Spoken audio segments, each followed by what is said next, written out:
Forgot to mention at the beginning, because of today's reading, our Holy Father Francis has declared this to be a global day of prayer for migrants and immigrants and the homeless. So to conclude my little reflection, we're going to show a 2-minute video from the Holy Father. First, a bit of theology.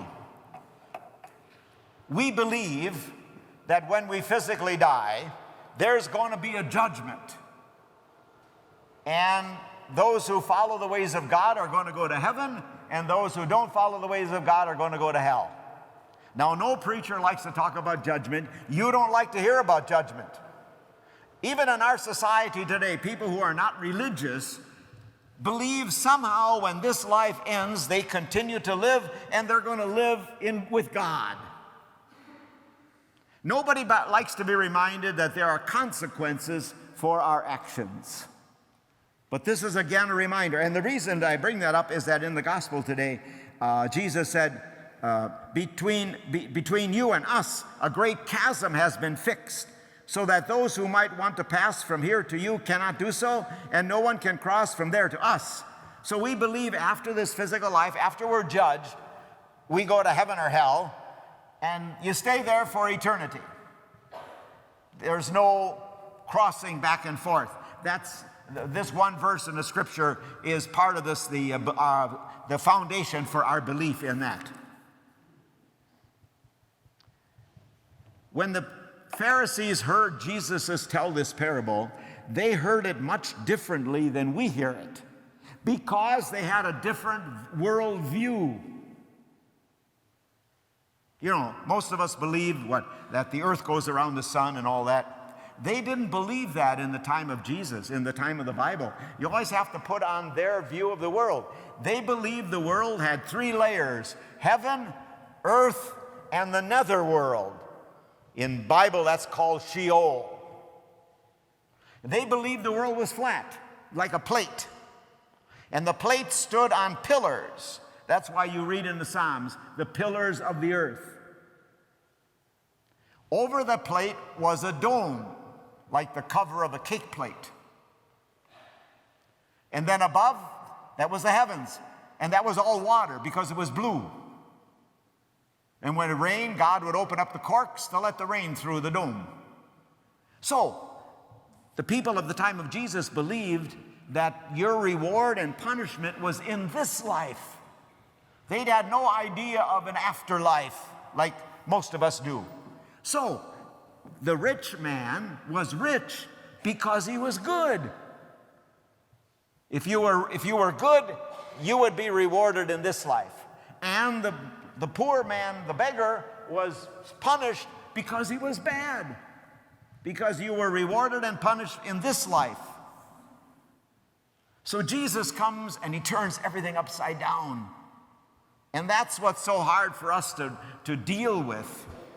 Because even though we hear it in a different way today and we believe in an afterlife of reward and punishment, Jesus is still challenging us to change our way of thinking. So the first obvious question is, how do you handle the street people? People that you walk by in the street with their little cardboard signs, or they might be on the entrance to the expressway with their cardboard sign. I don't know how to do that. I don't have the magic answers. I never contribute when people along the street ask for help. It bothers me, but that's my decision. I contribute to the organizations that help them. Rescue Mission, House of Peace, Peacemakers, all of that. Hopefully that will help them get back on their feet. But that's the first challenge. The rich man stepped over Lazarus laying at his gate. The rich man knew about Lazarus, but he completely ignored him. So that's the first challenge in our thinking today. Now remember, Jesus didn't eliminate poverty, but he did help one person at a time, because poverty still exists. And Jesus even said, the poor you will always have with you, But it is our attitude and our actions toward them that are going to be the real challenge and the basis of what we believe will be our eternal judgment. Now, my little meditation today is going to be on Lazarus laying at the gates. Because we all have gates. It's human nature. I have them, we all have gates to decide who we're going to let in and who we're going to keep out. We have gated communities, I'm sure that automatically comes to mind. But in our different systems of thought, we have gates. In theology, we have gates. Any organized religion or system has gates on who we're going to allow in and who we're going to keep out.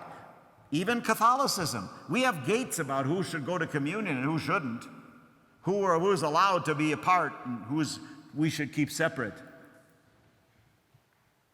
In the way we were raised, in our tradition, we were taught to have gates by our parents. It's inevitable. Our parents had gates, and that they passed on to us in our thinking, and it's subconscious.